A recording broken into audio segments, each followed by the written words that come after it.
আজকে সমাপনী দিবসের সমাপনী লেকচারে আপনারা যারা উপস্থিত হয়েছেন আপনাদের সবাইকে জানাচ্ছি আন্তরিক শুভেচ্ছা এবং মোবারকবাদ। শুরুতে আমরা আল্লাহ রাব্বুল ইজ্জা ওয়াল জালালের দরবারে শুকরিয়া জানাই, যিনি আমাদেরকে 3 দিন ব্যাপী কনভেনশনের শেষ দিন পর্যন্ত সুস্থভাবে উপস্থিত হয়ে এই প্রোগ্রামকে সাফল্যমণ্ডিত করবার সুযোগ করে দিয়েছেন। আমরা পড়ছি আলহামদুলিল্লাহ। অন্তরের অন্তঃস্থল থেকে অর্গানাইজিং কমিটিকে শুভেচ্ছা জানাই এবং মিডিয়া, প্রেস, ভলান্টিয়ার্স যারা আপনারা এসেছেন সবাইকে আন্তরিক শুভেচ্ছা জানিয়ে শুরু করছি। যেই টপিকটি নিয়ে আজকের এই মুনা কনভেনশন 23rd লাস্ট সেশনে আমি আলোকপাত করতে চাই সেটি হচ্ছে the concept of risk in Islam. Risk নিয়ে আমাদের অনেকের কিছু মিসকনসেপশন আছে। আমি চাইবো এই স্বল্প সময়ে রিজিকের ব্যাপারে একটি ধারণা আপনাদেরকে দিতে, আপনাদের আইডিয়াটা যাতে ক্লিয়ার থাকে, কনসেপ্ট যাতে ক্লিয়ার থাকে। প্রিয় ভাই এবং বোনেরা, আমরা অনেকে, সবাই না, অনেকে মনে করি যে রিস্ক হচ্ছে যেটা আমরা খাই, যেটা আমরা খাই এটা রিজিক, অথবা যে অর্থ আমরা উপার্জন করি এটা রিজিক। আমাদের অনেকের ধারণা। আসলে রিজিকের ব্যাপারে আমাদের ধারণাটা পূর্ণাঙ্গ নয়, এর বাইরেও অনেক কিছু আছে। রিস্কের বাংলা হচ্ছে জীবন উপকরণ, ইংরেজিতে বলে সাস্টেনেন্স বা প্রভিশন। অর্থাৎ জীবন পরিচালনায় একটা মানুষের যা যা লাগে তার সবই রিস্ক। শুধু আমরা যেটা খাই, যেটা উপার্জন করি, শুধু এতটুকুই রিস্ক নয়। এটা অনেক ওয়াইডার সেন্সে আমাদেরকে চিন্তা করতে হবে।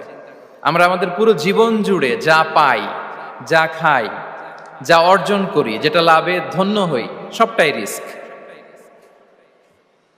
আমরা অনেকে যে বুঝি যেটা আমরা খাই, যেটা উপার্জন করি এটা রিস্ক, এটা যে একেবারেই রিস্ক নয় সেটা নয়, তবে এটা আংশিক সত্য, এটাও রিস্ক। অর্থ, খাদ্য, জাগতিক সম্পদ এটাও রিস্ক, কিন্তু এটা রিস্কের সর্বনিম্ন স্তর। The lower level of provision, the lower level of risk হচ্ছে এই যে খাদ্য, অর্থ, জাগতিক সম্পদ। রিজিকের সর্বনিম্ন স্তর হচ্ছে এটা। আর রিজিকের সর্বোচ্চ স্তর হচ্ছে ফিটনেস। সুবহানাল্লাহ বিহামদি। আমরা অনেকে এটাকে নেগলেক্ট করি, গুরুত্ব দেই না, কিন্তু এটাই রিজিকের সর্বোচ্চ স্তর, ফিটনেস। আপনি ফিট থাকা, অর্থাৎ ফিজিক্যাল অ্যান্ড মেন্টাল ফিটনেস, শারীরিক এবং মানসিক সুস্থতা, এটা রিজিকের সবচাইতে উচ্চতম স্তর। The higher stage of risk, provision, sustenance, fitness, সুস্বাস্থ্য, শারীরিক এবং মানসিক সুস্থতা। কারণ আমাদের স্বাস্থ্য যদি ভালো না থাকে, ফিজিক্যালি মেন্টালি যদি আমরা ফিট না হই, পৃথিবীর সব নেয়ামত আমার পায়ের সামনে হাজির করলেও আমি কিছুই উপভোগ করতে পারবো না। এজন্য এইটা সবচাইতে বড় রিস্ক। এবং রাসূলুল্লাহ সাল্লাল্লাহু আলাইহি ওয়াসাল্লাম তিনি বলেছেন যে নি'মাতান মাগবুনুন ফীহিমা কাসীরুম মিনান নাস, আস-সিহহাতু ওয়াল ফারাগ। দুটি নিয়ামত আছে যে দুটি নিয়ামতের ব্যাপারে মানুষ খুবই গাফেল, উদাসীন, গুরুত্ব দেয় না। তার মধ্যে একটা হচ্ছে আস-সিহহা, সুস্বাস্থ্য, আর একটা হচ্ছে আল ফারাগ, অবসর।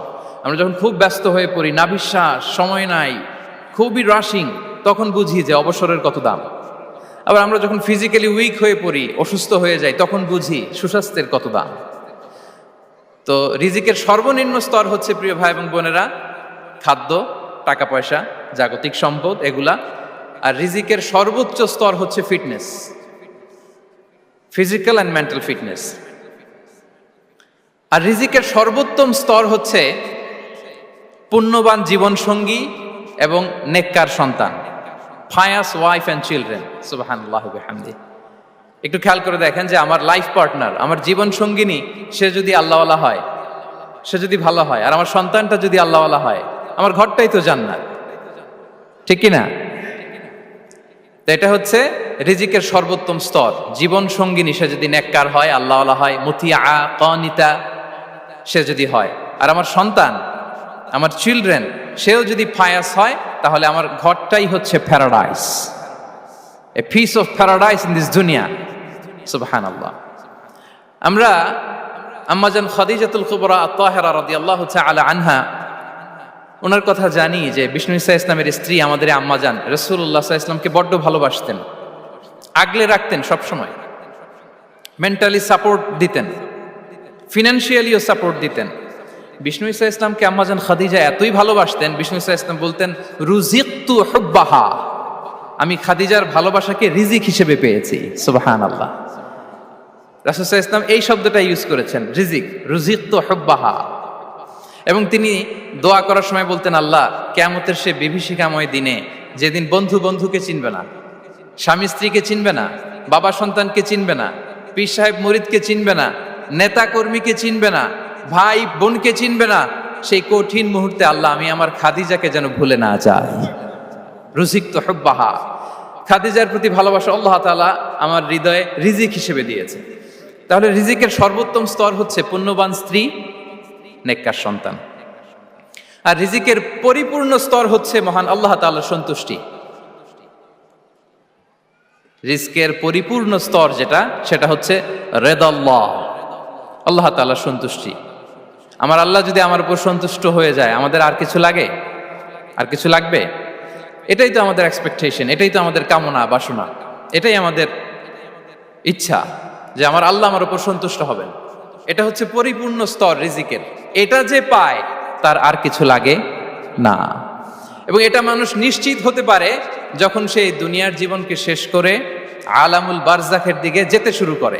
তখন তাকে বলা হয় ইয়া আইয়াতুহান নাফসুল মুতমাইন্নাহ ইরজিই ইলা রাব্বিকি রাদিয়াতাম মারদিয়া ফাদখুলি ফি ইবাদি ওয়াদখুলি জান্নাতি। হে প্রশান্ত আত্মা,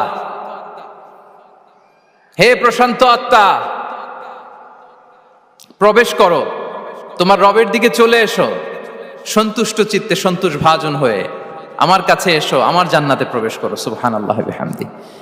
এই দুনিয়া ছেড়ে যখন আমরা যাব, তখন যদি এই অ্যানাউন্সমেন্টটা আমার জন্য দেয়া হয়, আমার আর কিছু চাওয়ার পাওয়ার আছে? প্রিয় ভাই এবং বোনেরা বলেন, এই আল্লাহর সন্তুষ্টির ঘোষণা যদি আমি এই পৃথিবী থেকে বিদায় লগ্নে পেয়ে যাই, আমাদের আর কিছু চাওয়া পাওয়ার আছে?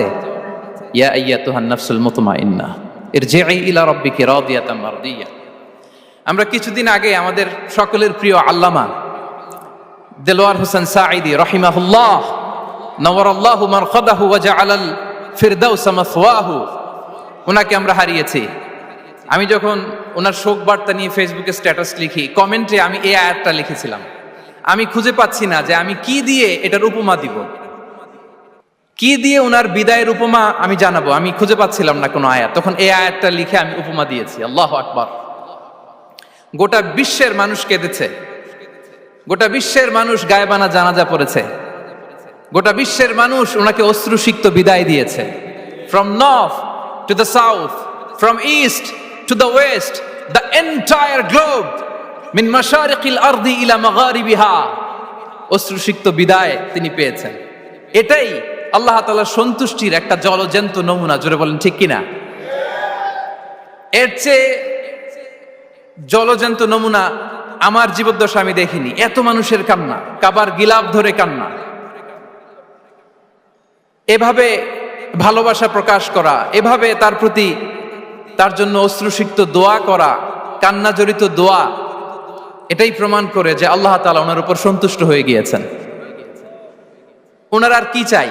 আমাদের আল্লাহর আর কি চাই? আর কিছুর দরকার নাই, ঠিক কিনা? এ যে পরম সৌভাগ্য, এরকম বিদায় নিতে পারা এটা পরম সৌভাগ্য। আমরা আল্লাহর জন্য দোয়া করি, আল্লাহ তাআলা সারা জীবন তিনি যেমনি কোরআনের বার্তাকে গোটা বিশ্বব্যাপী পৌঁছিয়ে দিয়েছেন, তার কবরটাকে আল্লাহ তাআলা কোরআনের নূর দিয়ে আলোকিত করে দেখ। কোরআনকে আল্লাহ তাআলা তার কবরের সাথী বানাক। কোরআনকে আল্লাহ তাআলা তার কিয়ামতের দিন, in the day of judgement, তার পক্ষে শাহাদাতকারী হিসেবে কবুল করুন। সম্মানিত ভাই এবং বোনেরা, আল্লাহ তাআলার সন্তুষ্টি পরিপূর্ণ রিজিক, এটা হচ্ছে পরিপূর্ণ, দ্য কমপ্লিট রিস্ক। তাহলে আমরা যেটা ভাবি অর্থ, আমরা যেটা ভাবি সম্পদ, এটা রিজিকের সর্বনিম্ন স্তর। সর্বোচ্চ স্তর হচ্ছে fitness, physical and mental fitness. সর্বোত্তম স্তর হচ্ছে পুণ্যবান স্ত্রী, নেককার সন্তান। আর পরিপূর্ণ স্তর হচ্ছে আল্লাহ তাআলার সন্তুষ্টি। হাদিসে সবরকে বলা হয়েছে সবচেয়ে প্রশস্ত স্তর। আর সবর, পেশেন্স, ধৈর্য। রাসূলুল্লাহ সাল্লাল্লাহু আলাইহি ওয়াসাল্লাম বলেছেন, মা রুজিকা আবদুন খায়রান লাহু ওয়ালা আওসা মিনাস সবর। সবরের চেয়ে কোনো প্রশস্ত নেয়ামত, প্রশস্ত রিজিক আল্লাহ তাআলা কোনো বান্দাকে দেয়নি। ধৈর্য, আমাদের অনেকের ধৈর্য কম। আপনাদের কি অবস্থা? ধৈর্য আছে তো? হ্যাঁ, সবার ধৈর্য আছে না? আপনাদের দেখেই বোঝা যাচ্ছে মাশাআল্লাহ, খুব ধৈর্যের সাথে আপনারা একেবারে শেষ সময় পর্যন্ত আছেন। তো এই ধৈর্যের প্র্যাকটিসটা আমাদের করতে হবে। আমরা যেন অস্থির না হয়ে যাই, আমরা যেন আতঙ্কিত না হই, আমরা যেন প্রশান্ত থাকি, আমরা যেন ধৈর্যের প্র্যাকটিস করি। বিশেষ করে আমাদের সন্তানদের এটা শেখাতে হবে, কারণ ধৈর্য এটা এমন একটা গাছ যে গাছের সারা গায়ে কাটা কিন্তু এর ফলটা বড় মিষ্টি। ধৈর্য এমন একটা গাছ যে গাছের সারা গায়ে কাটা কিন্তু এর ফলটা বড় সুস্বাদু। তো সেই টেস্টি ফ্রুট যদি আপনি ট্রাই করতে চান, আপনাকে ধৈর্য ধারণ করতে হবে। তাহলে হাদিসের আলোকে আমরা জানলাম রিজিকের সবচাইতে প্রশস্ত স্তর হচ্ছে ধৈর্য। রিজিকের সবচাইতে কল্যাণকর স্তর হচ্ছে হিকমা। আল্লাহ তাআলা বলছেন ইউতিল হিকমাতা মান ইয়াশা ওয়া মান ইউতাল হিকমাতা ফাকাদ উতিয়া খায়রান কাসীরা। আল্লাহ যাকে চান তাকে এই হিকমা দেন, আর যাকে আল্লাহ তাআলা হিকমা দেন তাকে প্রভূত কল্যাণ দান করেন। হিকমা, প্রজ্ঞা, উইজডম, নলেজ আর কমন সেন্স দুইটা যখন একসাথে হয় এটা উইজডম হয়ে রিফ্লেক্ট করে। আই রিপিট, জ্ঞান এবং আকল, নলেজ আর কমন সেন্স দুইটা যখন একসাথে হয় ওটা হয়ে যায় উইজডম বা প্রজ্ঞা। কখন কোথায় বলতে হয়, কেমন ভাবে বলতে হয়, কি করে বলতে হয়, কখন কি করতে হয়, কতটুকু করতে হয়, কোথায় যে থামতে হয়, এটা জানার নাম হচ্ছে হিকমা। আর হিকমা হচ্ছে সবচাইতে কল্যাণকর রিস্ক।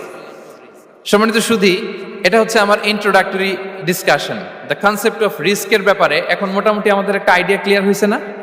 রিস্ক কি, কত ধরনের হতে পারে, রিস্কের সবচেয়ে নিম্ন স্তর কি, সর্বোচ্চ স্তর কি, সবচেয়ে প্রশস্ত স্তর কোনটা, সর্বশ্রেষ্ঠ স্তর কোনটা, সবচেয়ে কল্যাণকর স্তর কোনটা।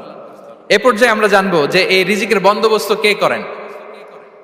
কে করেন বলেন তো দেখি? এই রিজিকের বন্দোবস্ত একচ্ছত্রভাবে আল্লাহ তাআলা এটা নিয়ন্ত্রণ করেন। তিনি রিজিকের মহাব্যবস্থাপক। যে আয়াত দিয়ে আমি শুরু করেছি প্রিয় ভাই এবং বোনেরা, ওমা মিন দাব্বাতিন ফিল আরদি ইল্লা আলাল্লাহি রিজকুহা ওয়া ইয়ালামু মুস্তাকাররাহা ওয়া মুস্তাওদাআহা কুল্লুম ফি কিতাবিম মুবিন। ভূপৃষ্ঠে বিচরণশীল যত প্রাণী আছে এই সবগুলো প্রাণীর রিজিকের ব্যবস্থাপনা আল্লাহ তাআলা নিজ কুদরতে করেন, এবং এই প্রত্যেকটা প্রাণীর স্থায়ী অস্থায়ী নিবাস সম্পর্কে, অবস্থান সম্পর্কে তিনি জানেন।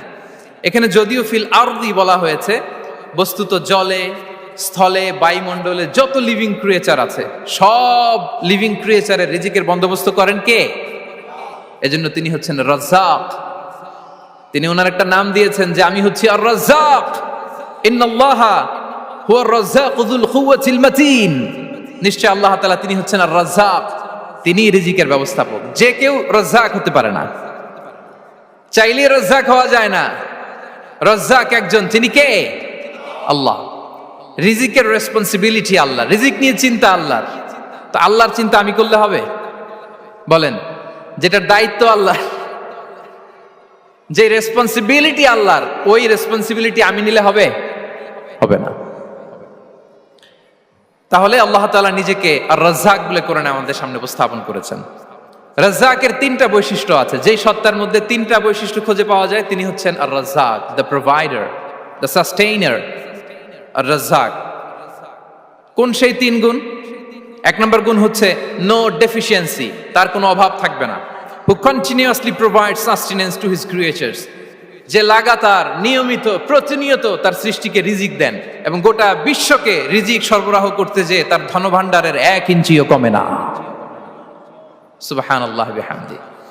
এই যে সাইয়েদনা আদম আলাইহিস সালাম থেকে শুরু করে আপ আনটিল নাও গোটা বিশ্বের সবগুলো মানুষকে, জিন জাতিকে, পক্ষীকুল, সাগরের অতল গহ্বরে দ্য ব্লু ওয়েল, নীল তিমিগুলোকে, বিশাল মাছগুলোকে, এই সব কিছুকে যে আল্লাহ তাআলা রিজিক সরবরাহ করছেন, আল্লাহর যে ধনভাণ্ডার একটু কমে আসার কথা না এতদিনে? কি বলেন? এত হাজার হাজার বছর রিজিক দেওয়ার পরও তার ধনভাণ্ডার কমে নাই না। আল্লাহ বলে তোমাদের যার যা লাগবে, যার যা চাহিদা, যার যেটা দরকার সবও যদি দিয়ে দেয় আমি আল্লাহ। তাহলে রাজ্জাক হতে হলে ওই সত্তার তিনটা গুণ লাগে। এক হচ্ছে নো ডেফিসিয়েন্সি, তার কোনো ঘাটতি থাকতে পারবে না। 2 নম্বর কোয়ালিটি হচ্ছে নেভার ফরগেটফুল, তিনি ভুলতে পারবেন না। Who never forget the needs of his creation, তার সৃষ্টির কোথায় কার কখন কোনটা লাগে এটা ভুলে গেলে চলবে না। ধরেন তিনি নর্থ আমেরিকাতে, এখানে কানাডায় যারা আছে, আমেরিকাতে যারা আছে, তাদেরকে রিজিক দিচ্ছে। ওদিকে সাউথ আমেরিকাতে, ব্রাজিলে, আর্জেন্টিনার জঙ্গলে কিছু জনগোষ্ঠী রয়ে গেছে, এদের কথা আল্লাহ ভুলে গেছে। তারা বেঁচে থাকতে পারবে? আফ্রিকার জঙ্গলে যারা আছে তাদেরকেও যে রিজিক দিতে হবে, যখন যেটা লাগে সরবরাহ করতে হবে, এটা যদি আল্লাহ ভুলে যায় তোরা বাঁচবে? বলেন। তাহলে যিনি আর রাজ্জাক, তিনি হচ্ছেন নেভার ফরগেটফুল। কখনো তার সৃষ্টির কখন কি লাগে এটা কখনো তিনি ভুলতে পারবেন না। আল্লাহ তাআলা ভুলেন না, তিনি ভুলেন না, তিনি সব খেয়াল রাখেন। যখন যার যেটা যতটুকু দরকার তখন তাকে ততটুকু যিনি দেন তার নাম হচ্ছে রাজ্জাক। রাজ্জাক হতে গেলে যেই কোয়ালিটি লাগে তার 3 নম্বর কোয়ালিটি হচ্ছে কম্প্যাশনেট। কম্প্যাশনেট, দয়ালু, অনেক বেশি দয়ালু। এত বেশি দয়ালু যে তার বিরোধিতা করলেও তাকে রিজিক দেয়া থেকে তিনি বঞ্চিত করেন না। His disobedience affects the risk but not stop the risk. আপনি যদি আল্লাহর অবাধ্য হন, আপনার রিজিকের বারাকা হয়তো কমে যাবে, কিন্তু রিজিক বন্ধ হবে না। যে গোটা বিশ্বে যারা অবিশ্বাসী আছে, যারা নাস্তিক আছে, যারা আল্লাহদ্রোহী আছে, তারা কি খেয়ে পরে বেঁচে নাই? বলেন, তাদেরকে কি আল্লাহ তাআলা রিজিক দিচ্ছে না? এই তো সুবহানাল্লাহ। কম্প্যাশনেট, এত দয়ালু, তার যারা বিরোধী, তাকে যারা গালি দেয়, তাকে যারা বিশ্বাস করে না, তাকে যারা সেজদা দেয় না, তিনি তাদেরকেও খাওয়ায়, তিনি তাদেরকেও সুস্থ রাখে, তিনি তাদেরকেও হাত খুলে দান করে। আল্লাহু আকবার। আর রাজ্জাক, ইন্নাল্লাহা হুয়া রাজ্জাকু যুল কুওয়াতিল মাতিন। তাহলে এই 3টা গুণ থাকতে হবে রাজ্জাক হতে হলে। No deficiency, never forgetful, compassionate. এবং আল্লাহ তাআলা বলছেন, আম্মান হাযাল্লাযী ইয়ারযুকুকুম ইন আমসাকা রিজকাহ বাল লাজ্জু ফি উতুমি ওয়া নুফুর।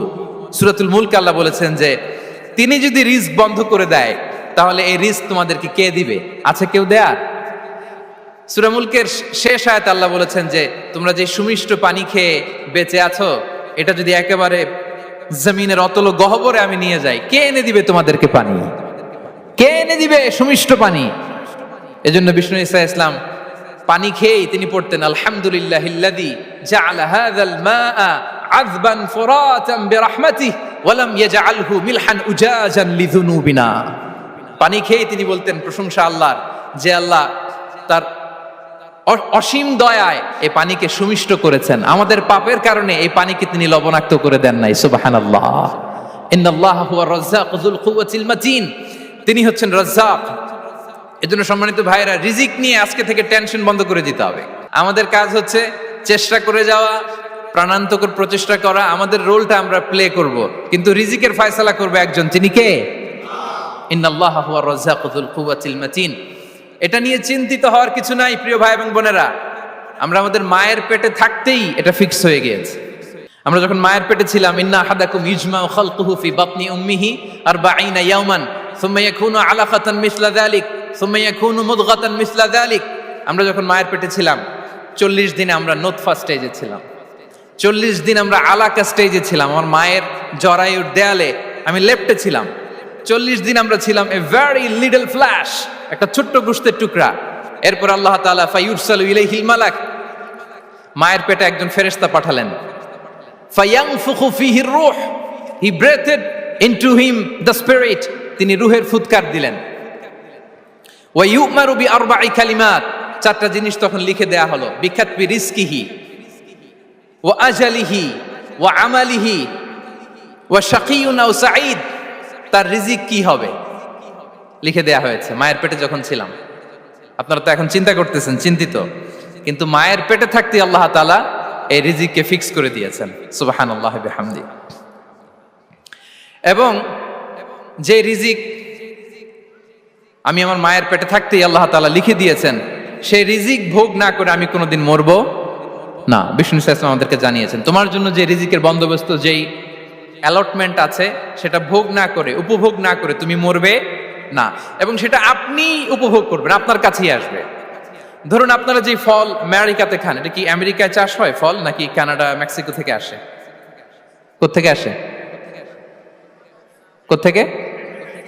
এখানেই হয়, আবার বাইরে থেকেও আসে। Okay fine. লেটস সে আপনি যেই অ্যাপেলটা দিয়ে আজকে ব্রেকফাস্ট করলেন, যে অ্যাপেলটা আপনি খেলেন, এটা মেক্সিকো থেকে এসেছে। ওই অ্যাপেলটা যখন কুড়ি অবস্থায় ছিল, মুকুল অবস্থায় ছিল, তখনই ওটার মধ্যে আপনার নাম লেখা। এর মধ্যে কত পাখি এসে ওই গাছে বসেছে, কত মুকুল নষ্ট করেছে, ওইটা নষ্ট করে নাই, কারণ ওইটা আপনি খাবেন। ওইটা পুষ্ট হয়ে সুন্দর একটা ফল হয়ে ইম্পোর্টেড হয়ে এটা আমেরিকাতে আসলো, আমেরিকার বাজারে। অনেক মানুষ ওই ফলটা সুপার মার্কেটে যে ধরে চড়ে নেড়ে আবার রেখে দিয়ে চলে গেছে, নেয় নাই। ওইটা সে খাবে না, কারণ ওইটা আপনার রিজিকে লেখা। ওই ফল আপনি নিয়ে আসলেন, বাসায় অনেকে অ্যাপেল খাচ্ছে, কিন্তু ওই অ্যাপেলটা খাবে না, কারণ এটা কে খাবে? সুবহানাল্লাহ পড়তে পারলেন না মজা করে? আল্লাহু আকবার। আপনার জন্য যে রিজিক নির্ধারিত, এটা আপনিই খাবেন। এর মধ্যে আপনি মরে যেতে পারতেন, বাসা থেকে অন্য কোথাও চলে যেতে পারতেন, কিন্তু না, মরবেনও না, অন্য কোথাও যাবেনও না ওইটা খাওয়ার আগে। This is the essence of risk, this is the essence of provision, sustenance. ইন্নাল্লাহা হুয়া রাজ্জাকু যুল কুওয়াতিল মাতিন। মায়ের পেটে থাকতে নির্ধারিত, ওই ফল কেউ টাচ করবে না up until you try it. This is risk. এই কথাটাই বিষ্ণু ঈসা ইসলাম খুব সুন্দর করে বলেছেন, লা তামুতু নাফসুন হাত্তা তাস্তাকমিলা রিজকাহা। অন্য বর্ণনায় এসেছে লা তামুতু নাফসুন হাত্তা তাস্তাউফিয়া রিজকাহা। মানুষের জন্য যে রিজিকের বরাদ্দ, সেটা উপভোগ না করে, সেটা না খেয়ে ওই মানুষ এই দুনিয়া থেকে বিদায় নিতে পারে না। তাহলে আমার রিস্ক ভোগ না করে আমি মরবো না। এবং এটা যেহেতু আপনার জন্য নির্ধারিত, এটা আপনি পাবেনই। এখন এটা কি হালাল পন্থায় আপনি পাবেন না হারাম পন্থায় পাবেন, দ্যাট ইজ ইউর ডিসিশন। আপনার রিস্ক আপনার কাছে আসবে। এটা নির্ধারিত না অনির্ধারিত বলেন তো? আমি সবার কাছ থেকে শুনবো, রিস্ক কি নির্ধারিত না অনির্ধারিত? ফিক্সড, নির্ধারিত। ফর এন এক্সাম্পল, ধরুন আপনি সারা জীবনে 1 কোটি টাকা ইনকাম করবেন। কয় কোটি? 1 কোটি টাকা ইনকাম করবেন, এটা নির্ধারিত, আল্লাহ তাআলা ফিক্স করে ফেলেছেন, এটা আল্লাহর সিদ্ধান্ত। কিন্তু এই 1 কোটি হালাল পন্থায় আপনি উপার্জন করবেন না হারাম পন্থায়, এটা আপনার সিদ্ধান্ত। So now the decision is years. যদি আপনি পরিশ্রমী হন, যদি আপনি সৎ পথ অবলম্বন করেন, তাহলে ওই 1 কোটি আসবে আপনার কাছে, কিন্তু হালাল পন্থায়। আর যদি আপনি হালাল হারাম মিক্স করেন, টেবিলের উপর দিয়েও নেন, নিচ দিয়েও নেন, আসবে কিন্তু 1 কোটি। আসবে কয় কোটি? কথা বোঝে নাই বোধহয়। টেবিলের নিচ দিয়েও যদি নেন, সারা জীবনে আপনি পাবেন কত? 1 কোটি। So now the decision is years. সিদ্ধান্ত আপনার। হালাল পন্থায় উপার্জন করবেন না হারাম পন্থায়? বলেন হালাল না হারাম? হারামের সাথে আমাদের কোনো সম্পর্ক? হারামকে আমরা এই কনভেনশন সেন্টার থেকে না বলে দিলাম, আওয়াজ করে বলুন নো। হারামের সাথে আমাদের কোনো সম্পর্ক? আল্লাহ তাআলার দেয়া বরাদ্দ রিস্ক আমরা হালাল পন্থায় উপার্জন করব ইনশাআল্লাহ। বলেন। তাহলে মায়ের পেট থেকে নির্ধারিত হয়ে গেল, আমারটা আমি পেলাম, হালাল ভাবে আমি নিব। আরেকটা জিনিস মনে রাখতে হবে যে কেউ কারো রিজিকে ভাগ বসায় না, কেউ না। আমরা অনেকে মনে করি যে আমি ওকে দিলাম, ওকে খাওয়াইলাম, আমি বোধহয় খাওয়াইলাম। না, সে আপনারটা খায় নাই, সে তার রিজিকই খেয়েছে। আমাদের ঘরে আমাদের বন্ধু বান্ধব আসে অনেক সময়, আমাদের ঘরে অনেক সময় অতিথি আসে, তাদেরকে আমরা আপ্যায়ন করি, তাদেরকে খাওয়াই। আসলে সে আমারটা খায় না, সে কারটা খায়? তার নিজেরটাই খায়। বিষ্ণু ইসলাম এটা খুব সুন্দর করে বলেছেন। ওনার কাজিন চাচাতো ভাই আব্দুল্লাহ ইবনে আব্বাসকে একদিন অনেক নাসিহা করছিলেন। করতে করতে এক পর্যায়ে তিনি বললেন, ওয়া আলাম, ইবনে আব্বাসকে বলছেন, ওয়া আলাম আন্না মা আসাবাকা লাম ইয়াকুন লিইখতিআক ওয়া মা আখতাআকা লাম ইয়াকুন লিইউসিবাক। আব্দুল্লাহ, জেনে রেখো, যেটা তুমি পাওয়ার এটা তুমি কোনোদিন হারাবা না। যেটা তোমার হওয়ার কথা ছিল ওটা তুমি কোনোদিন মিস করবা না। আর যেটা তুমি পাওয়ার কথা না, গোটা বিশ্বের সব শক্তিকে হাতের মুঠোয় আনলেও সেটার দেখা তুমি পাবে না, পাবে না। ওয়া আলাম আন্নামা আসাবাকা লাম ইয়াকুন লিইখতিআক ওয়া মা আখতাআকা লাম ইয়াকুন লিইউসিবাক রুফিআতিল আকলাম ওয়া জাফফাতিস সুহুফ। আব্দুল্লাহ, রিজিক নিয়ে চিন্তিত হয়ো না, রিজিক নিয়ে পেরেশান হয়ো না। প্লে ইউর রোল, রিজিক ইজ ফিক্সড। যেটা তুমি পাওয়ার তুমিই পাবা, যেটা তুমি পাওয়ার কথা না চেষ্টা করেও সেটা তোমার কাছে আসবে না। সম্মানিত সুধী, এ পর্যায়ে আমরা জানবার চেষ্টা করব যে কিসে রিজিক বাড়ে, কি করলে রিজিকে ভরপুর বারাকা হয়, রিজিকের চাবিকা ঠিক কোথায়, কোন পথে চললে রিজিকে ভরপুর বারাকা হবে, আমার জীবনে বরকত নেমে আসবে রিজিকে। এটা জানতে মনে যাচ্ছে না আমাদের? হ্যাঁ, কষ্ট হচ্ছে আপনাদের? কষ্ট হচ্ছে? তাহলে কি করলে রিজিকে ভরপুর বারাকা হয়, কি করলে আমার জীবনে ভরপুর বারাকা নেমে আসে, এই পয়েন্টটাতে আমরা একটু আলোকপাত করি। যেসব কাজ করলে আমাদের জীবনে রিজিকে আসমানি বারাকা নেমে আসবে, আমাদের রিজিকে আসমানি বারাকা নেমে আসুক, আমরা চাই কি চাই না? সবাই আমরা চাই নিশ্চয়ই। যে কাজ করলে রিজিকে আসমানি বারাকা আসে, এর এক নাম্বার হচ্ছে তাকওয়াল্লাহ, আল্লাহর ভয়। আল্লাহ তাআলা বলছেন, ওয়া মাইয়াত্তাকিল্লাহা ইয়াজআল লাহু মাখরাজা ওয়া ইয়ারযুকহু মিন হাইসু লা ইয়াহতাসিব।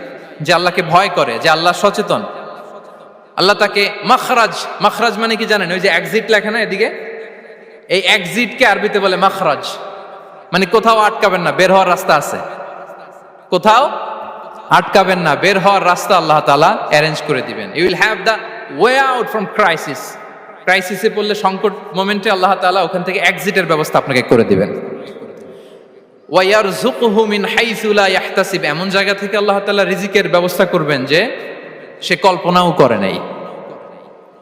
এরকম অনেক সময় হয় না যে আমি ভাবিও নাই যে এখান থেকে আমার রিজিকের বন্দোবস্ত হতে পারে, কোত্থেকে যে রিজিক চলে আসলো। এরকম জীবনে মাঝে মাঝে হয় কি হয় না? ব্যবস্থা করেন কে? যারা আল্লাহ তাআলাকে ভয় করে, যারা আল্লাহ সচেতন, তাদেরকে আল্লাহ তাআলা স্পেশাল রিজিক দিয়ে ধন্য করেন। তাকওয়াল্লাহ। পুরো কোরআনের মূল শিক্ষা কি? পুরো ইসলামের এসেন্স কি, জিস্ট কি, সারাংশ কি যদি আমাকে জিজ্ঞেস করা হয়, আমি বলবো তাকওয়াল্লাহ, আল্লাহর ভয়, আল্লাহর সচেতনতা। আল্লাহ ইজ ওয়াচিং মি, আল্লাহ ইজ অবজার্ভিং মি।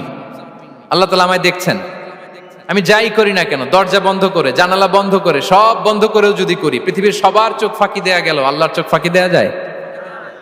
পুলিশের চোখ ফাঁকি দেয়া যায়, সিকিউরিটির চোখ ফাঁকি দেওয়া যায়, আমার সাথে বন্ধুদের চোখ ফাঁকি দেয়া যায়, ফাঁকি দেয়া যায় না একটা মহান সত্তার চোখ। তিনি কে? এই যে সেন্সেশন, অনুভূতি, দিস ইজ তাকওয়া। এই অনুভূতিটার নামই হচ্ছে তাকওয়া, যে আমি যাই করি, যেভাবে করি, যখন করি, কেউ দেখে না, কিন্তু দেখে কে? কেউ যেটা দেখে না সেটা দেখে কে? দিস ইজ তাকওয়া। এই তাকওয়ার চর্চা যার মধ্যে আছে, তার রিজিকে বারাকা নেমে আসবে। আমরা যেন তাকওয়ার চর্চা করি, আমাদের ছেলে মেয়েদের জন্য এটা শেখাই যে কেউ দেখে না বাবা, কিন্তু আল্লাহ দেখে। ছোটবেলা থেকে যদি আমাদের সোনামণিদের ব্রেইনে এই তাকওয়াল্লাহ নামের এই সফটওয়্যারটা ইনস্টল করে দেই, আর কোনোদিন সে বিপদগামী হবে না, পথচ্যুত হবে না। ওই ছেলেকে দিয়ে আর পৃথিবীতে অন্যায় করানো যাবে না, সে পাপ কাজ করবে না, সে অন্যায় কাজ করবে না, সে অন্যের রাইটস নষ্ট করবে না, সে দুর্নীতি করবে না, সে ঘুষ খাবে না, সে সুদ খাবে না। শুধু দুর্নীতি দমন কমিশন দিয়ে দুর্নীতি বন্ধ করা যায় না, এই তাকওয়া আল্লাহর সফটওয়্যার ইনস্টল করে দিতে হবে। তাহলে এক নম্বর হচ্ছে তাকওয়া। আল্লাহর ভয় যেন আমরা আমাদের হৃদয়ে রাখি। যাদের হৃদয়ে আছে আল্লাহর ভয়, তারা কভু পথ ভুলে যায় না। কি অসাধারণ কথা! তাহলে এক নম্বরে তাকওয়া আল্লাহ। দুই নম্বর আত-তাওয়াক্কুল আলাল্লাহ, to put your trust on আল্লাহ, টু ডিপেন্ড অন আল্লাহ। আল্লাহর উপর ভরসা রাখা। আমরা ভরসা রাখি কার উপর? আওয়াজ করে বলুন, কার উপর? আমরা আমাদের ভরসা রাখি আল্লাহর উপর, কার উপর ভরসা রাখি না। ভরসা একজনের উপর। বিষ্ণু ইসা ইসলাম বলেছেন, লাউ আন্নাকুম তাওয়াক্কালুনা আলাল্লাহি হাক্কা তাওয়াক্কুলিহি লা রাযাকাকুম কামা ইয়ারযুকুত তায়র তাগদু খিমাসান ওয়া তারুহু বিতানান। পাখি যেমনি আল্লাহর উপর তাওয়াক্কুল করে, তোমরা যদি এমনি তাওয়াক্কুল করতে পারো, তাহলে পাখিকে আল্লাহ যেমনি রিজিক দেয়, তোমাদেরকে আল্লাহ তাআলা তেমনি রিজিক দিবেন। পাখি কি করে ভাই? সকালবেলা তার বাসা থেকে কিচির মিচির রবে, হ্যাঁ, দিক বিদিক ছুটে বেড়ায়, ছুটতে থাকে মাইলকে মাইল। আবার বিকেল বেলায় গোধূলি লগ্নে তার বাসায় এসে ফিরে আসে। ওই পাখিটাকে আল্লাহ তাআলা উদর পূর্তি করে তার নিড়ে ফিরিয়ে দেয়। তাহলে ইসলামে পাখিকে তাওয়াক্কুলের মডেল হিসেবে উপস্থাপন করা হয়েছে। কাকে? পাখিকে। এবার খেয়াল করে দেখেন তো পাখি কি করে? সকালবেলা ঘরে বসে বসে তাওয়াক্কুল করে নাকি? কথা কি বুঝতেছেন? পাখি তার নিড়ে বসে হাত গুটিয়ে আল্লাহর উপর তাওয়াক্কুল করে, এরকম না? এই হাদিস থেকে কি বোঝা গেল? কিভাবে করে বলতে হবে, বলেন তো একজন সাহস করে কিভাবে করে?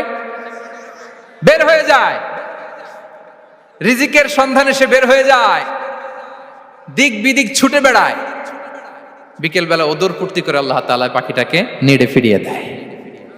সো পাখিকে তাওয়াক্কুল হিসেবে, তাওয়াক্কুলের মডেল হিসেবে বিষ্ণু ইসা ইসলাম সেট করলেন এজন্য যে পাখি তার রোলটা প্লে করে, তারপরে সে রিজিক পায়।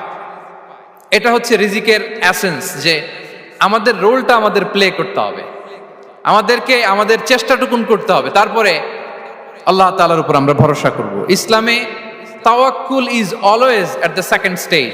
The first stage is your role, your effort, your precaution, তারপরে হচ্ছে তাওয়াক্কুল। তাহলে বলেন, ইসলামে আগে তাওয়াক্কুল না পরে তাওয়াক্কুল? পরে। ইকিলহা সুম্মা তাওয়াক্কাল আলাল্লাহ। এক সাহাবী বলেন, ইয়া রাসূলুল্লাহ, আমার ওটের রশিটা গাছে বেঁধে তারপরে তাওয়াক্কুল করব না ছেড়ে দিয়ে তাওয়াক্কুল করব? বিষ্ণু সাল্লাল্লাহু আলাইহি ওয়াসাল্লাম বললেন, ইকিলহা সুম্মা তাওয়াক্কাল আলাল্লাহ।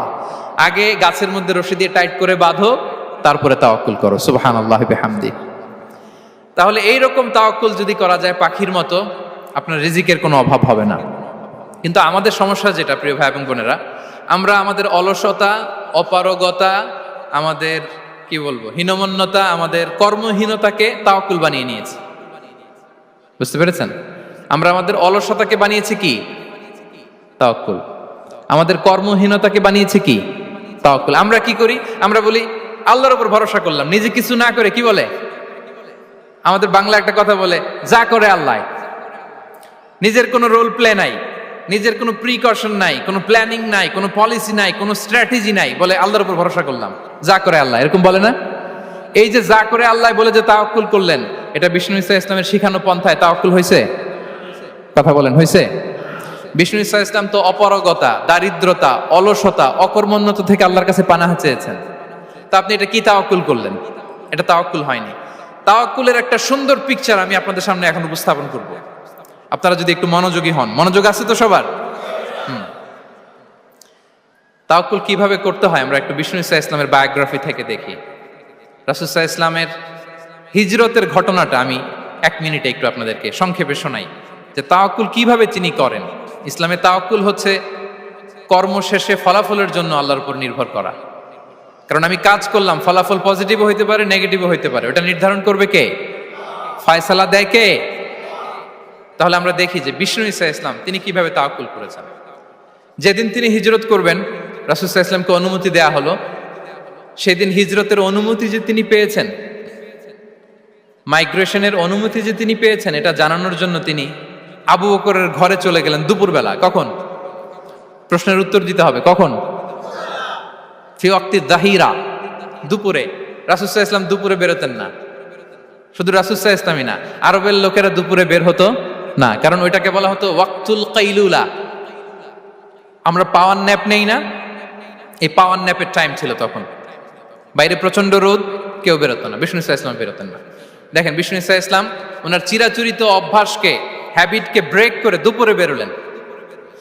বিষ্ণু ইসা ইসলাম কখনো মাস্ক পরতেন না, মানে মুখ ঢেকে চলতেন না, সবসময় মুখ খোলা। ওই দিন তিনি মাস্ক পরে বেরোলেন। মুতাকান্নিআন, খারাজা মুতাকান্নিআন, মানে রুমাল দিয়ে মুখটাকে ঢেকে বেরোলেন, দুপুরবেলা বেরোলেন, মানুষের চোখের সামনে যেন তিনি না পড়েন। দুপুরে বেরোলেন, মুখ ঢেকে বেরোলেন। আবু বকর রাদিয়াল্লাহু তাআলা আনহুর ঘরে যেয়ে বললেন, উযিনা লি বিল খুরুজ। আবু বকর, অনুমতি দেয়া হয়েছে, ঘরে কারা কারা আছে একটা কথা বলবো, সবাইকে বের করে দাও। আখরিজ মান ফিল বাইত। আবু বকর বললেন, ইয়া রাসূলুল্লাহ, ঘরে তো আপনার ফ্যামিলি। আয়েশা রাদিয়াল্লাহু তাআলা আনহার সাথে ততদিনে বিয়ে হয়ে গিয়েছে, কিন্তু সংসার শুরু হয়নি। দে আর পার্ট অফ ইউর ফ্যামিলি, আপনার সংসার, আয়েশা, আসমা। তখন তিনি আশা ফিরে পেলেন, বলেন ঠিক আছে তাহলে শোনো, উযিনা লি বিল খুরুজ, অনুমতি দেয়া হয়েছে, আমি থাকবো সাথে? রাসূল সাল্লাল্লাহু আলাইহি ওয়াসাল্লাম বললেন, হ্যাঁ তুমি থাকবে। ওই দিন রাতে ওনারা বের হলেন। মক্কা থেকে মদিনা একদিকে, উনি বেরোলেন আরেক দিকে। ধরেন মক্কা থেকে মদিনার রাউট হচ্ছে এইদিকে, আমরা তো এদিকেই বেরোবো নাকি? কথা কি বুঝতেছেন? বিষ্ণু বেরোলেন কোন দিকে? এইদিকে, সুবহানাল্লাহ বললেন না? এজন্য আবেগ একটু কন্ট্রোল করতে হবে। আবেগ আর বিবেকের সমন্বয় লাগবে, প্রপার স্ট্র্যাটেজি লাগবে, ওয়েল প্ল্যানিং লাগবে, তাহলেই সেই নেতৃত্ব আবার মুসলিমদের হাতে আল্লাহ ফিরিয়ে দিবে। মক্কা থেকে মদিনা এদিকে, বিশ্বনবী বেরোলেন এদিকে, বের হয়ে চলে গেলেন গারে সাউরে, সেখানে তিনি থাকবেন। এগুলো হচ্ছে বিষ্ণু ইসলামের প্রিকশন। এবার দেখেন আবু বকরের প্রিকশন কি ছিল।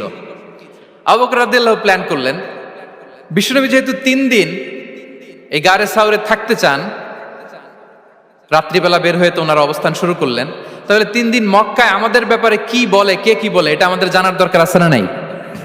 ওনার ছোট্ট ছেলে আব্দুল্লাহকে উনি অ্যাসাইন করলেন। Abdullah, now you have a very, খুবই গুরুত্বপূর্ণ একটা দায়িত্ব তোমাকে পালন করতে হবে। কি? তুমি সকালবেলা মক্কার বাজারে যে এই দোকানে যাবা, ওই দোকানে যাবা, ওই দোকানে যাবা, দেখবা যে মক্কার কুরাইশরা কে কি বলে, কারণ তারা তো আমাদেরকে খুঁজবে, তন্ন তন্ন করে খুঁজবে, তারা কে কি বলে এই তথ্যটা এসে আব্দুল্লাহ তুমি আমাদেরকে দিয়ে দিবে। সুবহানাল্লাহ। আবু বকর রাদিয়াল্লাহু তাআলা আনহুর ছোট্ট ছেলে আব্দুল্লাহ মক্কার বাজারে এখানে যায় ওখানে যায়, কে কি বলে সে সব শুনে আস্তে করে এসে মরুভূমি পার হয়ে গারে সাউরে যে আবু বকর রাদিয়াল্লাহু তাআলা আনহুর কাছে ইনফরমেশন সব দিয়ে দিচ্ছে। কিন্তু দেখেন, যেই মুহূর্তে আব্দুল্লাহ তথ্য নিয়ে মক্কা থেকে গারে সাউরে আসে, আব্দুল্লাহ যখন হেঁটে হেঁটে আসে, মরুভূমির বালুর মধ্যে তার ফুটপ্রিন্ট পড়ে যায় না? কথা বলেন না কেন? পড়ে যায় না? তা আবু জাহেল, উতবা সাইবার তো বেশি কষ্ট করা লাগে না, তারা খুঁজতে খুঁজতে যখন আব্দুল্লাহর ফুটপ্রিন্ট পেয়ে যায়, ছোট্ট বাচ্চার ফুটপ্রিন্ট, এটা ফলো করলেই তো আবু বকর আর মুহাম্মদ, ঠিক কিনা? সুবহানাল্লাহ। আবু বকর রাদিয়াল্লাহু তাআলা আনহুর প্ল্যানিং দেখেন, তিনি যেমনি ছোট্ট আব্দুল্লাহকে ইনফরমেশন গ্যাদার করার জন্য সেট করলেন, তিনি উনার একটা রাখালকে সেট করলেন, তার নাম হচ্ছে আমির ইবনে ফুহায়রা। আমির ইবনে ফুহায়রাকে তিনি অ্যাসাইন করে বললেন, আমির, আব্দুল্লাহ যখন সকালবেলা আমাদেরকে ইনফরমেশন দিয়ে চলে যাবে, তুমি আমার ছাগলগুলোকে এনে মরুভূমির এই জায়গায় একটু চালাবা, তাহলে ওইখানে আর আব্দুল্লাহর ছোট্ট বাচ্চার ফুটপ্রিন্ট থাকবে না, ওখানে আমার ছাগলগুলোর ফুটপ্রিন্ট থাকবে। সুবহানাল্লাহ। এত আসতে বললে হবে? আল্লাহু আকবার, আল্লাহু আকবার, আল্লাহু আকবারে তাদের কখনো রিজিকের কোনো ঘাটতি হবে না। আল্লাহ তাআলা বলছেন, ওয়া'মুর আহলাকা বিস-সালাতি ওয়াসতাবির আলাইহা লা নাসআলুকা রিজকা নাহনু নারযুকুক ওয়াল আকিবাতু লিত-তাকওয়া। নবী হে, আপনি আপনার ফ্যামিলি মেম্বারসদেরকে সালাতের ব্যাপারে আদেশ করুন, আপনি নিজেও সালাত আদায়ে অবিচল থাকুন। আমি তো আপনার কাছে রিজিক চাই নাই, আমি আল্লাহ রিজিক দেই, আমি তো রাজ্জাক। তার মানে সালাত যে আদায় করে তার রিজিকের কোনো টেনশন আর থাকে না। 3 নম্বরে গেল সালাত। 4 নম্বরে হচ্ছে ইস্তিগফার, বেশি বেশি ইস্তিগফার পড়া। কি পড়া? বেশি বেশি কি পড়া? ইস্তিগফার পড়া। আস্তাগফিরুল্লাহ, আস্তাগফিরুল্লাহ, আস্তাগফিরুল্লাহ। হাঁটছি, চলছি, ড্রাইভিং করছি, বাস স্টেশনে অপেক্ষা করছি, ফিলিং স্টেশনে ফুয়েল নিচ্ছি, পড়বো আস্তাগফিরুল্লাহ। কি পড়বো? আস্তাগফিরুল্লাহ। যারা সব সময় আস্তাগফিরুল্লাহ পড়ে তাদের রিজিকের কোনো টেনশন হয় না, রিজিক নিয়ে তাদের আর কোনো চিন্তা থাকে না।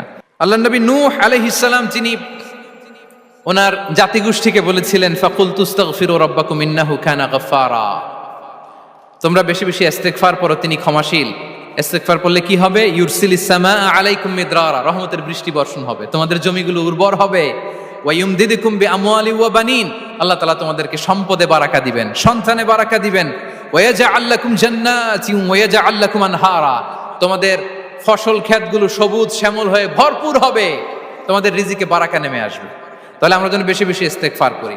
বিষ্ণু ঈসা ইসলাম বলেছেন, মান লাযামাল ইস্তিগফার জাআলাল্লাহু লাকুম মিন কুল্লি দিকিন মাখরাজা ওয়া মিন কুল্লি হাম্মিন ফারাজা ওয়া ইয়ারযুকহু মিন হাইসু লা ইয়াহতাসিব। যে সব সময় ইস্তিগফার পড়ে তার কোনো টেনশন থাকে না, তার জীবনে দুশ্চিন্তা আসে না, আর এমন জায়গা থেকে আল্লাহ রিজিকের বন্দোবস্ত করে যেটা সে কল্পনাও করে নাই। সুবহানাল্লাহ বিহামদি। আমরা যেন বেশি বেশি ইস্তিগফার করি। আস্তাগফিরুল্লাহ, এটা হচ্ছে ভেরি শর্ট ফর্ম অফ ইস্তিগফার। অথবা পড়তে পারেন আস্তাগফিরুল্লাহ আল্লাযী লা ইলাহা ইল্লা হুয়াল হাইয়ুল কাইয়্যুম ওয়া আতুবু ইলাইহি। সাইয়্যিদুল ইস্তিগফার মুখস্থ আছে না আমাদের? এটা যেন বেশি বেশি পড়ি। ইয়াকিনের সাথে যে সাইয়্যিদুল ইস্তিগফার পড়বে, যেই দিন পড়বে ওই দিন যদি মৃত্যু হয় সে জান্নাতি। কোন রাতে মুকিনান বিহি, ইয়াকিনের সাথে যদি সাইয়্যিদুল ইস্তিগফারকে রিসাইট করে, ওই রাতে যদি সে মৃত্যুবরণ করে, বিষ্ণু বলেন সে জান্নাতি। তাহলে প্রিয় ভাই এবং বোনেরা, আমরা যেন ইস্তিগফার করি। তারপরে কয়টা গেল? 1 2 3 4, 5 নম্বরে হচ্ছে সিলাতুর রাহিম, আত্মীয়তার বন্ধনকে মজবুত করা। যারা আত্মীয়তার সম্পর্ককে মজবুত করে তাদের জীবনে রিজিকের কোনো টেনশন নাই, রিজিকে ভরপুর বারাকা নেমে আসে। রাসূল সাল্লাল্লাহু আলাইহি ওয়াসাল্লাম বলেন, মান সাররাহু আইয়ুবসাতা লাহু ফি রিজকিহি ওয়া ইউনসা লাহু ফি আসারিহি ফালিয়াসিল রাহিমা। যে চায় তার রিজিকে বরকত হোক, যে চায় তার হায়াতে বরকত হোক, সেজন্য আত্মীয়তার বন্ধনকে মজবুত রাখে। আমরা যেন আমাদের আত্মীয়তার সম্পর্ককে বজায় রাখি। এটা আল্লাহর আরশে লেগে থাকে আর বলে যে আমাকে মিলায় আল্লাহ তারে মিলায়, যে আমাকে ছিন্ন করে আল্লাহ তাআলা তার সাথে সম্পর্ক ছিন্ন করে। বিষ্ণু বলেন, লা ইয়াদখুলুল জান্নাতা খাতি', আত্মীয়তার সম্পর্ক যে ছিন্ন করেছে সে কশিনকালেও আল্লাহর জান্নাতে প্রবেশ করার এন্ট্রি পাবে না। আমরা যেন আত্মীয়তার সম্পর্ক বজায় রাখি। 6 নাম্বার, কাসরাতুস সাদাকা, দান করলে রিজিকে বারাকা আসে। আল্লাহ তাআলা বলেন, ওয়ামা আনফাকতুম মিন শাইইন ফাহুয়া ইউখলিফুহু ওয়া হুয়া খায়রুর রাযিকিন। যে দান করে, দান করলে যে ঘাটতি হয় আল্লাহ তাআলা এই ঘাটতিটাকে রিপ্লেস করে দেয়, রিপ্লেস করে দেয়। বিষ্ণু সাল্লাল্লাহু আলাইহি ওয়াসাল্লাম বলেছেন, মা নাকাসা মালু আবদিন মিন সাদাকা, চ্যারিটি করলে, দান করলে আল্লাহ তার সম্পদ কখনো কমায় না। প্রতিদিন সকালবেলা দুজন ফেরেশতা নেমে বলতে থাকে, আল্লাহুম্মা আ'তি মুনফিকান খালাফা, আল্লাহুম্মা আ'তি মুমসিকান তালাফা। ফেরেশতা দুজন বলে, আল্লাহ যে দান করলো, দানের কারণে যে ঘাটতিটা হলো এটা তুমি মেক আপ করে দাও, এটা তোমার পক্ষ থেকে বারাকা দিয়ে রিপ্লেস করে দাও।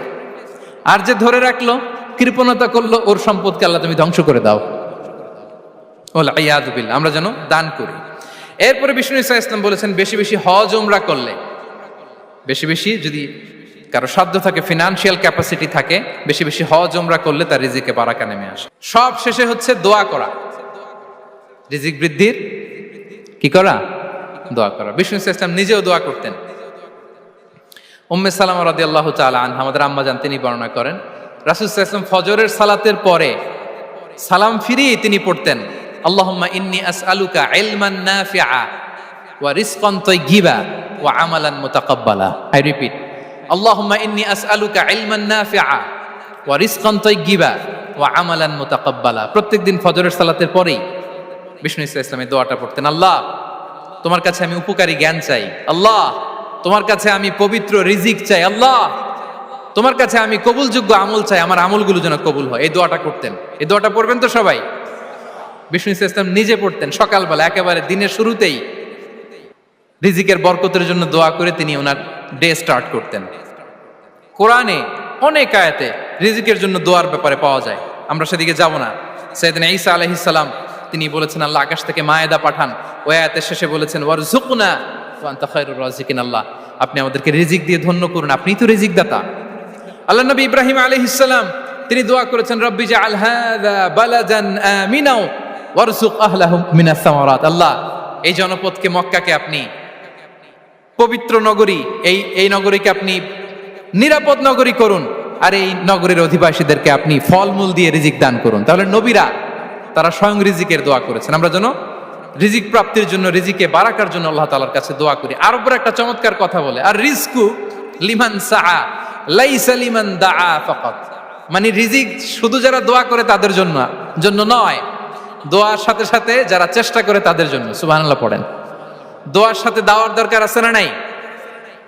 তাওয়াক্কুলের পয়েন্টে আমরা বলেছি যে আমাদের সর্বোচ্চ চেষ্টাটুকুন করব। তাওয়াক্কুল মানে হচ্ছে কোনো কাজের প্ল্যান করা, ওই প্ল্যান বাস্তবায়নের জন্য যা যা দরকার হাজির করা, এরপরে প্রাণান্তকর প্রচেষ্টার জন্য ঝাঁপিয়ে পড়া, এরপরে কর্মশেষে ফলাফলের জন্য কার উপর নির্ভর করা?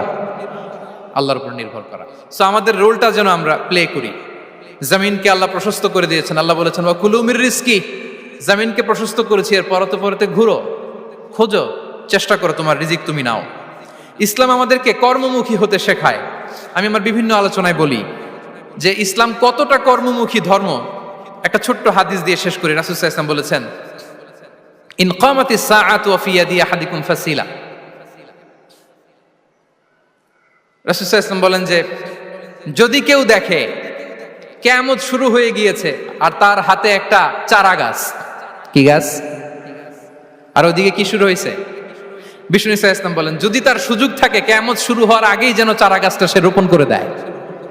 তার মানে থামার জন্য এই পৃথিবীতে আমরা আসি নাই। আমরা পৃথিবীতে এসেছি এই পৃথিবীকে আবাদ করার জন্য, এই পৃথিবীটা লিড করার জন্য। এই পৃথিবীতে শুধু সামনের ছোটার জন্য মুসলমানদের আগমন হয়েছে। চিল্লায় বলেন ঠিক কিনা? জি, খেজুর গাছের ডাল ধরে একটু টান দাও, তুসাকিত আলাইকি রুতাবান জানিয়া, টসটসে খেজুর পড়বে। তাহলে ইসলাম আমাদেরকে কর্মমুখী হতে শেখায়। মুসা আলাইহিস সালাম লোহিত সাগরের সামনে চাইলে আল্লাহ তাআলা রাস্তা বানিয়ে দিতে পারতেন। আল্লাহ কি বললেন? হ্যাঁ, ওই আঘাতটা আমাদের করতে হবে, আঘাত আমাদেরকে করতে হবে, ওই শ্রম আমাদেরকে দিতে হবে, তারপরে আল্লাহ তাআলার সাহায্য আমাদের জন্য বরাদ্দ থাকবে। ঠিক কিনা? সম্মানিত ভাইয়েরা, এটাই হচ্ছে সুন্নাতুল্লাহ ফিল আরদ। এটাই জামিনে আল্লাহর সিস্টেম, এটাই the law of nature in this universe. এখানে আমাকে প্রচেষ্টা করতে হবে, আমার রোল প্লে করতে হবে, তারপরে আমার রিজিক আমার কাছে আসবে। তাই আমরা যেন